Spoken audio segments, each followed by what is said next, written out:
High. ২ দিন আগে চাঁদনিরে বলছিলাম যে গাছ থেকে বরই পেড়ে দিব। বরই যদিও পাকে নাই ২ একটা পাকছে। তো চাঁদনি তো ২ দিন ধরে পিছিয়ে লেগে আছে যে মুন্নি আপা বরই পাড়ে দাও। পরে কোটা আমাদের দেশে কোটা বলে, কোটা দিয়ে কটা বরই পারছি। পাওয়া যায়নি যদিও কষ্টা।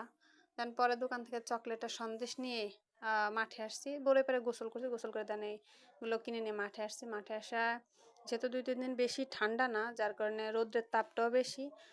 মাঠে যথেষ্ট রোদ। রোদের কারণে ছাগলগুলো আর রৌদ্রে আসে নাই। ছাগলগুলা ছায়ায় বসেছিল। একজনে খের নিয়ে যাইতেছিল, ওদের পিছে, পিছে যাইতেছিল। আর এইখানে এই মহাশয় ইন্দুর ধরেই ছাড়বে। ইন্দুর কি সিরিয়াস মুড। কিন্তু একটা ইন্দুর আমি কখনো ধরতে দেখি নাই। ভাবসাব খুবই। আর এইখানে ঐশীমণি আজকে ঐশীমণি বেড়াইতে যেতেছে।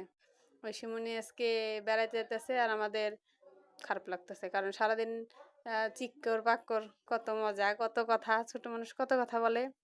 দেন যেহেতু সারাদিন আমার কোরিয়ান ক্লাসটা করা হয়নি, তো ভাবছি এখন একটু চটপট করে ফেলাই।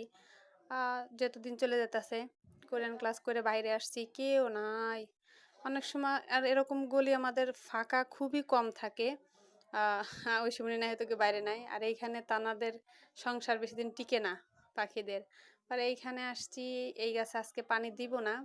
দেন এই বালতির ভিতরে একটা পেঁয়াজ লাগাইছিলাম আমি।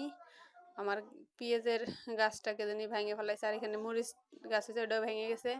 আর পেঁয়াজ গাছের এই যে আর একটু বড় হয়েছিল, কোন ভালা মানুষ জানি মাথাটা টাস করে ভেঙে ফেলাইছে। দেন আমি বাইরে বসে একটু এডিট করতেছিলাম, আমার ভিডিও এডিটে যাই হোক কাটসাট করে যা করতেছিলাম। এই মশা আমার এসে খুব বিরক্ত করতেছিল। দেন তারা মার্ডার করে ফেলাইছি। আজকের জন্য এই পর্যন্ত। সবাই ভালো থাকবেন। আল্লাহ হাফেজ।